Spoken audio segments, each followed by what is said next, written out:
tonight, Senator Bernie Sanders, independent from Vermont. Senator, good to have you with us tonight. I just hope that Rick Perry stays focused and wants to be president of the United States, because he'll help us keep the conversation alive.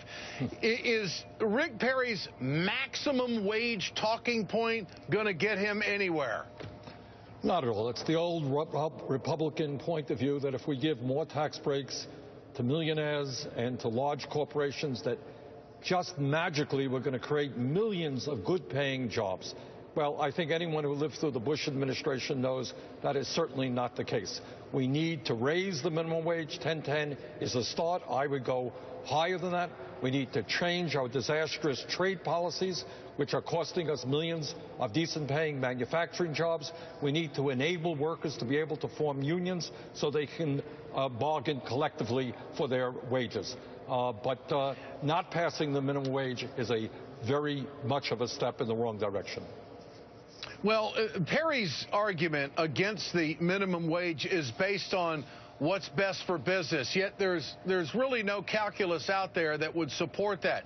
Does he care about the human element of the minimum wage? And I think this is something that the Republicans can get pinned on. There are so many people that are struggling out there and being left behind in the economy. Where does that leave the political message in all of this minimum wage talk, Senator? Well, I think the American people are very, very clear. They understand, Ed, that $7.25 an hour is a starvation wage. They also understand that most of the GDP is dependent on consumer spending. And if working people don't have any money to spend because they're earning starvation wages, we're not going to create the kinds of jobs that we have to create. They also understand that the minimum wage has not kept pace with inflation. That since 1968, if we had had a minimum wage keeping pace with inflation, that minimum wage today would be $10.50 an hour. So I think Perry is living in his own world. His job is to represent the big money interest, and he is turning his back on working families.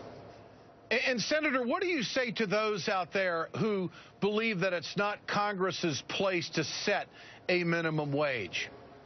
Those are exactly the same people who believe that it is not Congress's job to provide health care to our people.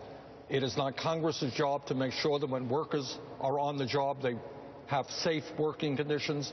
These are, in some cases, the people who believe that it is not Congress's responsibility to maintain Social Security. What we're talking about, Ed, are folks who are really extreme right-wingers who believe we should abolish the concept of the minimum wage, allow people to work in this country for $3 or $4 an hour, and basically make sure that government is not doing anything to protect the elderly, working families, the children, or the poor. Yeah. And finally, Senator, to switch subjects for just a moment on health care, on Obamacare, we are now seeing that Gallup reporting that the lowest number of uninsured Americans in this country is now where we are, and they've been keeping track since 2008.